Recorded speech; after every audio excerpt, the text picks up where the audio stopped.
अब tax collection के ऊपर एक मीटिंग्स जो है वो होती है, जिसमें Punjab revenue authority, finance department, excise department, वो वज़ीर आला पंजाब को बाकायदा ब्रीफिंग देते हैं। बोर्ड ऑफ रेवेन्यू ब्रीफिंग देता है, एग्रीकल्चर डिपार्टमेंट है, और इसके अलावा एक्साइज डिपार्टमेंट है, माइंस एंड मिनरल डिपार्टमेंट है, पुलिस डिपार्टमेंट है। तो वो अपनी अपनी जो टैक्स रसीट्स के हवाले से एक ब्रीफिंग देते हैं। तो इसमें सबसे पहले जो होता है, एक तो टैक्स रसीट्स और एक non tax receipt. Non tax receipt वो होते हैं जैसे कि हमारे ट्रैफिक फ़ाइन्स हैं, मुख्तलिफ़ फ़ीसें जो हम पे करते हैं, वो चालान हम पे करते हैं, वो तो नॉन टैक्स के अंदर आ जाते हैं। जो टैक्स रिसीट है उसमें सबसे बड़ा जो कंपोनेंट है वो पंजाब रेवेन्यू अथॉरिटी का है, और उसके बाद है आपका एक्साइज डिपार्टमेंट, फिर उसके बाद आता है बोर्ड ऑफ रेवेन्यू, फिर माइंस एंड मिनरल और ट्रांसपोर्ट डिपार्टमेंट। तो इनके कंपोनेंट जो बहुत बड़े बड़े हैं।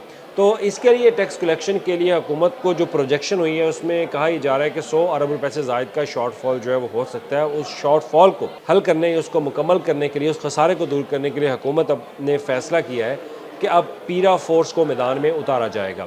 अब पीरा फोर्स को मैदान में उतारा जाएगा तो इस फोर्स के बारे में मेरा ख्याल है कि पंजाब का क्या, पाकिस्तान का हर शहरी जानता है कि जब से पीरा फोर्स बनाई है तो उन्होंने पंजाब के अंदर इंक्रोचमेंट के हवाले से, तजावुज़ात के हवाले से जो ग्रैंड ऑपरेशन किए हैं उसके बारे में सब जानते हैं। हमारे यहाँ इस पीरा फोर्स के ऊपर जो वो नाकदीन हैं उन्होंने खदशात भी का इजहार किया, एतराज़ात भी उठाए, और उसके ख़िलाफ़ जो है वो सदाए हक़ भी बुलंद किया कि इस फोर्स ने उनका बिज़नेस जो है वो तबाह कर दिया है।